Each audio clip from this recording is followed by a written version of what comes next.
जय हिंद बच्चों, कैसे आप सभी। आई होप आप सभी अच्छे होंगे और मस्त होंगे और बहुत ही अच्छी तरीके से आप लोग एग्जाम की तैयारी में लगे होंगे। बच्चों, जैसे कि आप लोगों को पता है कि 4 फरवरी से आप लोग का बोर्ड एग्जाम स्टार्ट है और समय आप लोगों के बीच अब बहुत कम है। इन कम समय में आप लोग को अधिक से अधिक रिवीजन करना होगा। जितना आप रिवीजन करते हैं उतना आप अधिक मार्क्स एग्जाम में लेकर के आ सकते हैं। तो आज हम लोग इस वीडियो में क्लास 10 की जो मैथ है, जो जैक द्वारा जारी किए गए मॉडल सेट पहला है, उसके हम लोग ऑब्जेक्टिव प्रश्नों को देखने वाले हैं, जो कि एग्जाम के लिए काफ़ी इंपॉर्टेंट है बच्चों। देखिए, जो जैक द्वारा जारी किए मॉडल सेट होता है बच्चों, ठीक उसी प्रकार से आप लोग को प्रश्न पूछे जाते हैं। हो सकता है इसका जो आंकड़ा है वो 1 की जगह 2 कर दिया जाए, यानी कि इसका जो अंक है बच्चों वो चेंज कर दिया जाए, लेकिन जो पैटर्न होता है वो एकदम सेम होता है। ठीक है, तो देखिए किस प्रकार के पैटर्न इस बार के एग्जाम में रहने वाले हैं, तो इसको आज हम लोग देखने वाले हैं। तो इस वीडियो में अगर आप पहली बार आए हुए हैं तो सबसे पहले चैनल को सब्सक्राइब कर लीजिए और अपने दोस्तों तक शेयर जरूर कर दीजिए, और वीडियो अच्छा लगे तो कम से अपने प्यारे प्यारे हाथों से इसको लाइक जरूर कर दीजिए।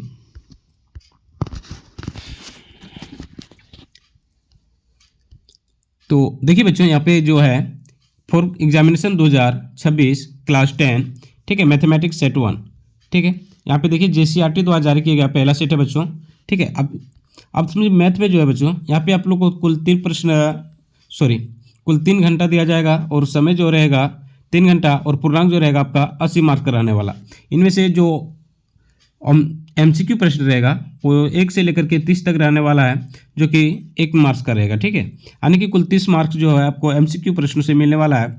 तो आज हम लोग MCQ प्रश्नों को देखते हैं, ठीक है। बहुत से बच्चे ऐसे होते हैं बच्चों जो सब्जेक्टिव प्रश्नों से नहीं बन पाता है। अगर आप ऑब्जेक्टिव प्रश्न अगर सही से कर लेते हैं, ठीक है, तो आप अच्छे मार्क्स ला सकते हैं यहाँ से। और आप लोग को जैसे पता है कि 20 मार्क्स जो होता है वो स्कूल द्वारा प्रैक्टिकल मार्क्स दिया जाता है, ठीक है। तो अगर 30 में से अगर मान के चलिए अगर 25 मार्क्स आप यहाँ से लेके आते हैं और 18 मार्क्स आपका अगर एग्जाम स्कूल से मिल जाता है, ठीक है, तब भी आप तो बच्चों देखिए यहाँ पे जो खंड ए के प्रश्न है, ठीक है, जो 30 MCQ प्रश्न देखिए यहाँ पे लिखा है 1 × 30 = 30। तो इनमें से हम लोग 30 प्रश्नों को देखेंगे और उम्मीद है बच्चों 30 में से आप लोग 25 प्लस स्कोर करके आओगे। जो कमज़ोर से कमज़ोर हो, जो तेज बच्चे हो, 30 में से 30 लेकर के आओगे, ठीक है। तो चलिए हम लोग स्टार्ट करते हैं। देखिए सबसे पहला प्रश्न बच्चों आपके पास में कह रहे Z² - 64 के शून्य क्या होगा। अब समझिए प्रश्न को कैसे हम लोग सोल्व करेंगे। Z² - 64 है तो Z² बराबर क्या होगा 64। अब जो भी होगा बच्चों यहाँ पे Z का वैल्यू दिया होगा। अब देखिए किसका स्क्वायर करने पर 64 रहेगा। क्या 4 का स्क्वायर करोगे 64 होगा? जी नहीं। 2 का करोगे तो होगा नहीं। 3 का करने से होगा नहीं। तो एक ही ऑप्शन बच जाता है क्या 8। 8 का स्क्वायर अगर कर लेते हो तो क्या हो जाएगा 8 × 8 = 64, ठीक है। तो हमें उतना हल करने से कोई फायदा नहीं है, हम लोग को आंसर से मतलब है, ठीक है। चलिए बच्चों अगला दिख रहा है। अगला कर दिए गए बिंदुओं P 0 6 और बिंदु Q जो है 7 0 एक बिंदु R 5 0 में से कौन बिंदु x अक्ष को प्रतिच्छेद करता है। आपका ऑप्शन नंबर डी हो जाएगा बिंदु Q और R। अगला देख लेते हैं। अगला प्रश्न है आपके पास में कि दो परिमेय संख्याओं के बीच में कम से कम कितनी विषम परिमेय संख्या हो सकती है। अब समझिए दो सम संख्याओं के बीच में, अब दो सम संख्या अगर हम लोग लेते हैं तो 2 और 4 या तो 6, तो दो क्या है, दो सम परिमेय संख्याओं के बीच में कम से कम कितनी विषम हो सकता है। तो 2 और 4 के बीच में कौन है तो 3, एक विषम संख्या है। फिर 4 और 6 के बीच में क्या है तो 5। तो कितनी विषम संख्या हो सकते हैं बच्चों, तो कहोगे सर 1 हो सकता है, ठीक है। तो ऑप्शन नंबर ये आपका बिल्कुल सही हो जाएगा। चलिए, दो क्रमिक विषम संख्याओं का एचसीएफ क्या होता है। तो हमेशा आप सब याद रखोगे कि दो क्रमिक विषम संख्याओं का एचसीएफ जो होता है हमेशा क्या होता है 1 होता है। जैसे फॉर एग्जाम्पल हम लोग समझ लेंगे, ठीक है। जैसे यहाँ पे 3 और 5, तो 3 और 5 का एचसीएफ क्या हो जाएगा। तो बच्चों 3 और 5 का एचसीएफ क्या हो जाएगा तो 1 होगा। क्यों 1 होगा, तो देखिए 3 का जो भाज्य गुणनखंड क्या होगा तो 1 × 3, और 5 का अगर करोगे बच्चों तो 1 × 5। अब इनमें से क्या दोनों में कॉमन जा रहा है, 1 जा रहा है, तो जो कॉमन जाता है वही तो इसका एचसीएफ होता है ना। तो एचसीएफ क्या हो जाएगा 1। चलिए नेक्स्ट देख लेते हैं हम लोग। चलिए अगला है प्रश्न संख्या 5। तो 5 में आपसे पूछ लिया है कि दो चरों, अब दो चर कौन कौन से हैं, तो एक y है, दूसरा z में रैखिक समीकरण ये y + bz + c = 0 कितने अधिकतम हल संभव है।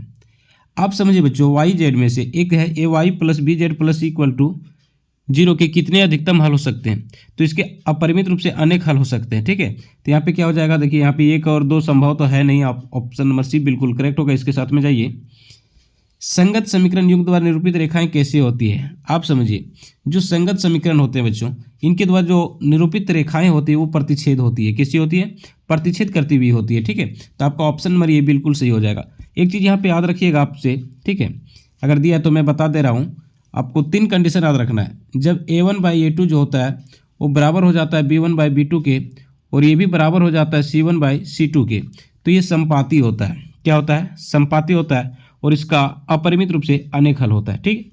दूसरा कंडीशन याद रखोगे बच्चों कि A1/A2 जब बराबर हो जाएगा B1/B2 के, लेकिन ये नहीं होगा C1/C2 के, ठीक है, तो ये रेखाएं जो होगी वो समांतर होगी और इसका कोई हल नहीं होगा, ठीक है, और ये असंगत होगा, ठीक है, आपसे पूछ लिया जाता है।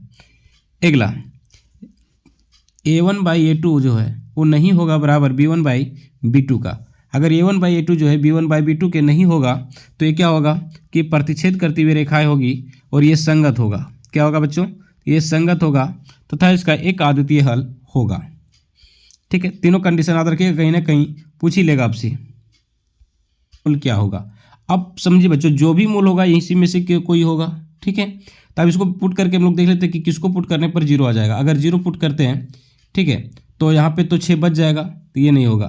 तो आपको 3 जो है उसको कर लेते हैं, ठीक है। 3 करते हैं तो क्या होगा, 3 तिया 9 माइनस 5 तिया 15 प्लस 6, यानी कि 9 6 15 में 15 जाएगा, 15 माइनस 15 इक्वल टू 0 आ जा रहा है, ठीक है, यानी ये हो सकता है बी। चलिए सी भी चेक कर लेते हैं। सी क्या है? 2, तो 2 दूना क्या हो जाएगा बच्चों? 4, 5 दूना 10 प्लस 6, 6 4 10 माइनस 10 यानी 0, यानी कि बी में भी आ रहा है और सी में भी आ रहा है, ठीक है। तो ऑप्शन नंबर आपका देखिए यहाँ पे डी हो जाएगा, बी और सी दोनों हो जाएगा, ठीक है। चलिए अगला देख लेते हैं हम लोग। तो अगला क्या है बच्चों? अगला है आपके पास में, कह रहा है 2 लगातार विषम धनात्मक का पूर्णांक ज्ञात के जिनके वर्गों का योग 202 है। देखिए इसको अगर आप लोग मेथड से बनाओगे, ठीक है, ऑब्जेक्टिव में अगर मेथड से बनाना का प्रयास करोगे तो काफ़ी लेंथी हो जाएगा, ठीक है। तो हमें यहाँ सब्जेक्टिव सॉल्यूशन नहीं करना है, हमें यहाँ आंसर से मतलब है। तो 2 लगातार होगा, यानी जो भी होगा क्रमबद्ध होगा, लगातार होगा, ठीक है। क्या होगा? तो विषम संख्या तो हो सकता है 15 17, 9 11, 13 15 और 11 13 होगा। अब इसको करके देखते हैं कि जिनके वर्गों का योग है वो 202 होना चाहिए। आप समझिए 15 15 कितना होगा, अगर इसका वर्ग करते हैं तो 225, ठीक है, और 17 17 क्या होता है बच्चों? 289, यानी होना चाहिए कितना? 202 इसको जोड़ने के बाद। तो 9 5 14, यानी लास्ट में 4 आ रहा है, यहाँ पे लास्ट में 2 आना चाहिए, मतलब ये नहीं होगा, ठीक है। चलिए 2 देख लेते हैं इसको। तो 9 में क्या हो जाएगा बच्चों? 81। 11 का अगर स्क्वायर कर लेंगे, चूंकि यहाँ पे वर्ग की बात हो रहा है ना, तो 11 11 क्या हो जाएगा? 121। तो 1 1 2 बिल्कुल यहाँ पे इकाई अंक आ रहा है 2, यानी कि आपका ऑप्शन नंबर बी बिल्कुल सही हो जाएगा, ठीक है।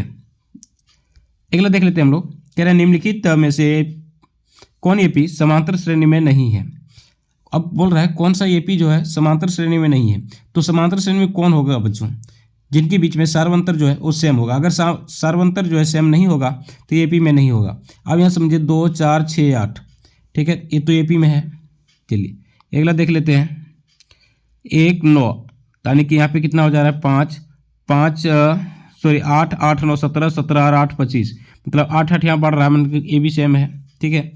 10 माइनस 6, यानी कि यहाँ पे 4 4 आपका बढ़ रहा है, ठीक है, तो ये भी एपी में है, मतलब ऑप्शन नंबर डी बच गया आपका, ठीक है। तो डी जो है वो एपी में नहीं, क्यों नहीं है बच्चों? देखिए यहाँ वर्ग दिया, यानी कि 1, तो फिर 2 का वर्ग क्या हो जाएगा, ठीक है, फिर 3 का वर्ग है, 4 का वर्ग है, 5 का वर्ग, तो इसके बीच में अगर डिफरेंस देखते हैं तो 3 का है, फिर इसके बीच में देखते हैं तो 5 का है। देखिए यहीं पे डिफरेंस आ रहा है 3 5, ठीक है, तो ये क्या है? एपी में नहीं है। अगला देख लेते हैं। एक एपी 1 4 7 10 के 28वें पद का मान क्या होगा, यानी इनका 28वां पद जो है बच्चों वो क्या होगा। आप समझिए इसमें प्रथम पद क्या है आपके पास में? 1 है, 4 क्या है, यानी कि दूसरा पद 4 है, तो हमसे डी पूछना है, ठीक है, डी निकालना है। तो डी बराबर क्या होगा? A2 माइनस A1, तो 4 में से अगर 1 जाएगा तो क्या हो जाएगा? 3, यानी डी हम लोग निकाल लिए 3। तो हमसे पूछ लिया 28वां पद, तो बच्चा 28वां पद क्या होगा? नहीं ये 28, तो क्या होगा? A plus 27D, A plus 27D, ठीक है। अब A प्लस 27D अगर आप निकालोगे तो A का वैल्यू कितना है? 1, ठीक है, 27D, और D का वैल्यू हमने कितना निकाला? 3, तो 1 प्लस 27 दिया 81, यानी कि 81 और 1 जोड़ोगे तो क्या हो जाएगा बच्चा? तो 82। अब देखिए 82 कहीं पे है? बिल्कुल है, तो आपका ऑप्शन नंबर सी बिल्कुल सही हो जाएगा यहाँ पे। चलिए प्रश्न संख्या 11 देख लेते हैं। 11 में आपसे पूछा है कि दो समरूप त्रिभुजों के क्षेत्रफलों का अनुपात जो है 16:81 है, तो उनकी संगत भुजाओं का अनुपात क्या होगा बच्चों? आप समझिए, अगर क्षेत्रफल दे दिया है तो उनकी संगत भुजा पूछ लिया है, तो क्षेत्रफल जो होता है, ठीक है, इसका अंडर रूट कर दीजिए, तो क्या हो जाएगा 4/9। क्या हो जाएगा 4/9। देखिए 4/9 कहाँ पे है? ऑप्शन नंबर बिल्कुल सी में दिया हुआ है, ठीक है। अगर आपका यहाँ पे भुजा दे दिया और उसका वर्ग पूछ लिया जाए, मान के चलिए इसके दो समरूप त्रिभुज की भुजा का अनुपात अगर दे दिया जाए आपसे कि 2:3 है, ठीक है। अगर इससे आपसे क्षेत्रफल पूछ लिया जाए तो बच्चों आपसे 2/3 का स्क्वायर कर दीजिएगा, तो क्या हो जाएगा 4/9, ठीक है। तो ध्यान रखें कि आपसे पूछ क्या लिया गया है, ठीक है। अगला, समचतुर्भुज के विकर्ण 12 सेंटीमीटर 16 सेंटीमीटर की प्रत्येक भुजा की लंबाई क्या होगी? त्रिभुज के विकर्ण जो है 12 सेंटीमीटर और 16 सेंटीमीटर है, तो इनकी प्रत्येक भुजा की लंबाई क्या होगी? अब समचतुर्भुज समझिए, ये समचतुर्भुज है, ठीक है, जिनकी चारों भुजाएं आपस में बराबर है। तो एक की जो विकर्ण है 12 है, तो यहाँ से यहाँ 12 है, तो बच्चों यहाँ पे क्या हो जाएगा 6 इधर 6 इधर, ठीक है। यहाँ से ये 16 है, तो ये कितना हो जाएगा? तो 8 इधर, ये 8 इधर, ठीक है। तो यहाँ पे हो जाएगा ये 6 8, एक त्रिपद बनता है बच्चों समकोण त्रिभुज में, 3 4 5, याद रखिएगा, ठीक है। तो यहाँ पे 6 है, ये 8 है, तो यहाँ पे क्या हो जाएगा 10, ठीक है। तो यहाँ पे आपका सही उत्तर हो जाएगा 10। कहीं पे दिया हुआ है जी? बिल्कुल ऑप्शन नंबर बी सी में दिया हुआ है 10। अगला प्रश्न है कि दो अक्षों के प्रतिच्छेदी बिंदु को क्या कहते हैं? तो दो अक्ष के जो प्रतिच्छेदी बिंदु होता है बच्चों, ठीक है, उसको हम लोग क्या कहते हैं? तो इसको मूल बिंदु कहते हैं। जैसे ये एक्स अक्ष है, क्या है? एक्स अक्ष है, और ये क्या है? वाई अक्ष है। तो इसका जो प्रतिच्छेदी बिंदु होता है बच्चों, इसको हम लोग क्या कहते हैं? मूल बिंदु, जहाँ का निर्देशांक जो होता है वो 0 0 होता है, ठीक है। आप सभी याद रखिएगा कि एक्स अक्ष पर जो है वाई का मान 0 होता है और वाई अक्ष पर एक्स का मान 0 होता है, ठीक है। चलिए अगला प्रश्न आपके पास में है कि वाई अक्ष से 8 इकाई युग्म और एक्स अक्ष पर एक बिंदु P स्थित है, तो इनका निर्देशांक क्या होगा? तो इनका निर्देशांक क्या होगा पूछ रहा है। वाई अक्ष से, जैसे मान के चलिए यहाँ पे देख लीजिए, वाई अक्ष से, ठीक है, वाई अक्ष से 8 इकाई पर है, 8 इकाई यहाँ पे मान लेते हैं हम लोग, 8 इकाई पर है, ठीक है। एक बिंदु जो है वो P स्थित है, तो बिंदु P का निर्देशांक क्या होगा? अब बच्चों समझिए, ये 8 इकाई पर है, ठीक है, वाई अक्ष पर, तो वाई अक्ष पे हमने एक्स का वैल्यू क्या हो जाएगा 0, अभी ने जस्ट पढ़ाया ना। तो यहाँ पे इसका निर्देशांक क्या होगा 8 और 0, तो 8 और 0 कहाँ पे दिया हुआ है? तो ऑप्शन नंबर ये में दिया हुआ है, ठीक है। चलिए अगला प्रश्न आपके पास में है, कह रहा है अधिक कोस ए बराबर 3/5 है, तो सेक ए बराबर क्या होता है? अब समझिए, सेक थीटा जो होता है बच्चों क्या होता है? कोस थीटा का उल्टा होता है ना, तो क्या हो जाएगा 1/cos थीटा। तो यहाँ पे 3/5 है, इसका उल्टा कर दीजिए, क्या हो जाएगा 5/3। तो 5/3 कहाँ पे है? ऑप्शन नंबर बिल्कुल सी में है। अगला प्रश्न कह रहा है आपसे कि sec theta plus tan theta, sec theta plus tan theta into 1 minus sine a बराबर होगा, यानी sec a plus tan a into 1 minus sine a equal to क्या होगा? तो बच्चों क्या इसको जब हल करोगे तो ये हो जाएगा कॉस ए के बराबर, ठीक है। चलिए अगला देख लेते हैं, यदि कॉट ए इक्वल टू 1 है तो कॉट ए का मान क्या होगा?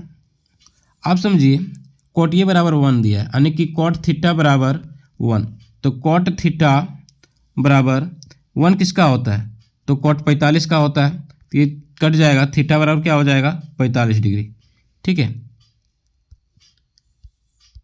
प्रश्न आपके पास में कह रहा है जब किसी सीधे खड़े खंभे की छाया और उसकी ऊंचाई बराबर हो तो सूर्य के उन्नयन कोण का मान क्या होगा? यानी कह रहा है जब किसी सीधे खड़े खंभे की छाया और उनकी ऊंचाई जो है वो बराबर है तो सूर्य के उन्नयन कोण क्या होगा? आप समझिए बच्चों, ये जो है खंभा है और इनकी जो ये है छाया, ठीक है।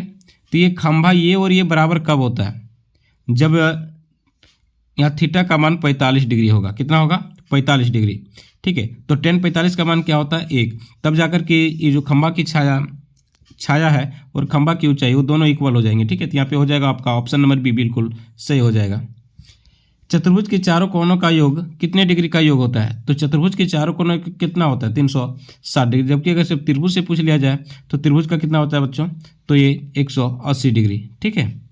चलिए, दशमिक संख्या 111 क्या है? यानी कि जो दशमिक संख्या 111 है वो क्या है? एक पूर्ण संख्या है, बिल्कुल सही है। एक प्राकृत संख्या है, ये भी सही है। एक परिमेय संख्या है, बिल्कुल ये भी सही है। यानी कि ऑप्शन नंबर डी आपका बिल्कुल सही हो जाएगा। किसी त्रिभुज एबीसी के दो भुजा A B equal to 7 centimetre and B C equal to 4 centimetre है, तो निम्न में से तीसरा भुजा की माप के लिए क्या संभव हो सकता है? ठीक है, तो 6 सेंटीमीटर, ठीक है। ए बी बराबर कितना है 7, बी सी बराबर 4, तो 6 4 10, ठीक है, यानी इससे अधिक होना चाहिए। ये 8, 8 4 12 ये भी हो सकता है। तो आपका ऑप्शन नंबर यहाँ पे डी हो जाएगा, ये और बी दोनों। एक पासे को उछालने पर एक सम संख्या आने की क्या अब समझिए, जब एक पासे को उछाला जाता है बच्चों, तो इसके जो संभावित परिणाम हम लोग प्राप्त होने की होती है वो क्या हो सकता है? या तो 1 हो सकता है, या तो 2, या तो फिर 3, या तो फिर 4, या तो फिर 5, या तो फिर 6। ठीक है, आप समझिए इसमें से सम संख्या कौन कौन है? तो 2 सम संख्या है और 4 और 6। तो सम संख्या की टोटल संख्या कितने हो जाएंगे? 3। अगर इसका हम लोग प्रायोरिटी निकालते हैं, प्रायिकता निकालते हैं सम संख्या का, तो सम संख्या कितना है? 3, टोटल कितना है? 6। प्रायिकता बराबर क्या होता है बच्चों? तो अनुकूल परिणामों की संख्या बटे संभावित कुल परिणामों की संख्या। तो 3 1 3, 3 2 6, यानी क्या हो जाएगा? 1/2। तो ऑप्शन नंबर बिल्कुल यहाँ पे बी सही हो जाएगा आपका। अगला देख लेते हैं, कह रहे निश्चित होने वाली घटना की प्रायिकता। अब समझिए वह घटना जिसकी जो घटित होता है, ठीक है, तो उसकी जो प्रायिकता होती है बच्चों, याद रखिएगा 1 होता है। क्या होता है? 1। और जो प्रायिकता नहीं घट सकती उसको हम लोग असंभव घटना कहते हैं, उनकी प्रायिकता 0 होता है। ठीक है, तो ध्यान रखिए कि आपसे पूछ क्या लिया गया है। तो यहाँ पे पूछ लिया गया है कि निश्चित घटना की प्रायिकता, तो इसका 1 होता है। एक चीज़ और याद रखिएगा, प्रायिकता ऑफ घटना घटने की प्लस प्रायिकता ऑफ घटना नहीं घटने की इक्वल टू 1 होता है। ठीक है, याद रखिएगा। जैसे आपसे पूछ लिया जाएगा कि प्रायिकता ऑफ घटना घटने की इक्वल टू 0.95 है, ठीक है, तो प्रायिकता ऑफ घटना नहीं घटने की क्या होगी? ठीक है, तो आप लोग निकाल सकते हैं। चलिए अगला देखते हैं, आपके पास में है कि एक पासा को उछाला जाता है तो 3 के गुणांक आने की प्रायिकता क्या होगी? आप समझिए जब एक पासा को उछालेंगे तो 3 की गुणांक मतलब 3 के गुना जो होना चाहिए, कौन कौन हो जाएगा? 3 और 6 ही होगा। ठीक है, तो टोटल कितने हैं बच्चों? तो 2। कुल कितने होंगे? तो 6। तो 2 1 2, 2 3 6। ठीक है, अन्य की क्या हो जाएगा प्रायिकता? 1/3। ठीक है, अब 1/3 कहाँ पे है? देखिए ऑप्शन नंबर बी में स्पष्ट दिख रहा है। अगला कह रहा है यदि x + 3 and 3x + 4x + 2x समांतर श्रेणी में हो तो x का मान क्या होगा? आप समझिए बच्चों, यहाँ जो भी होगा वो x का वैल्यू होगा, जिसको हम लोग यहाँ पुट करेंगे तो समांतर श्रेणी की एपी में हो जाएगा। ठीक है, अब अगर 1 पुट करते हैं हम लोग तो 1 + 3 क्या हो जाएगा? 4, फिर 3 1 3, फिर यहाँ पे क्या होगा? 4 1 4, 4 और 2 तो 6। अब लग रहा है कि एपी में है? बिल्कुल नहीं, मतलब 1 नहीं होगा। चलिए प्रश्न इसको ऑप्शन नंबर बी से देखते बना के, तो x की जगह 5 रखेंगे तो 5 और 3 तो क्या हो जाएगा बच्चों? 8। ठीक है, यहाँ पे 3x तो यहाँ पे क्या हो जाएगा? 5 3 15। ठीक है, इसके बाद क्या होगा? यहाँ 4x + 2 यानी कि 5 चौक 20 + 2 यानी कि 8 15 22 यानी कि 7 7 जुड़ रहा है। ठीक है, 8 7 15, 15 7 22, तो ये बिल्कुल एपी में है, तो यहाँ पे बी आपका बिल्कुल सही हो जाएगा। ठीक है, x का वैल्यू क्या हो जाएगा? तो 5 हो जाएगा। अगला देख लेते हैं, कह रहा है यदि 5 6 8 9, ठीक है, x तथा 13 का जो माध्य है बच्चों वो 10 है, तो x का मान क्या हो सकता है? अब समझिए इसका जो माध्य है किसका है? तो माध्य बराबर क्या होता है? तो परीक्षणों का कुल योग बटे परीक्षणों की संख्या। तो 5 + 6 + 8 + 9 + x बटे टोटल कितना है बच्चों? 1 2 3 4 5 6 बराबर कितना होना चाहिए? 10। ठीक है, आप समझिए बच्चों x का क्या यहाँ पे पुट करेंगे और 6 से भाग देंगे ताकि 10 हो जाएगा। तो इसको पहले 6 5 कितना हो जाएगा? 11, 11 8 कितना हो जाएगा? 19। ठीक है,